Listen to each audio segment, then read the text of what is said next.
বন্ধুরা, আজকে আমার দাদার বিয়ে বাড়ি। তো আমরা বিয়ে বাড়িতে অলরেডি চলে এসেছি। আমি আর বোনু আর দিদি আর পরে আসবে। তো দেখো চারিদিকে মানুষজন পুরো ভিড় হয়ে আছে। তো আমরা একটু দেরি করে এসেছি। যাই হোক, আর এইদিকে হচ্ছে স্টল বসেছে। দেখো স্টলে কী কী আছে। ফুচকা আছে, ফুচকার পাশে টিকিয়া আছে, আর ওইদিকে মোমো আছে। তো আমি তোমাদেরকে দেখাচ্ছি, তোমরা আমার সাথে থাকো, ভিডিওটা দেখতে থাকো। ছোট্ট একটা ব্লগ করেছি বিয়ে বাড়ির।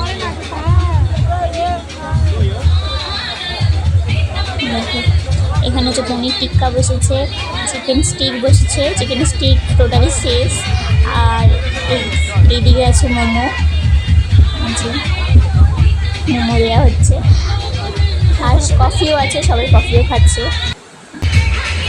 আর এখানে দেখো স্বামী স্ত্রী সুন্দর ভিডিও করছে, দাঁড়িয়ে ভিডিও বানাচ্ছে।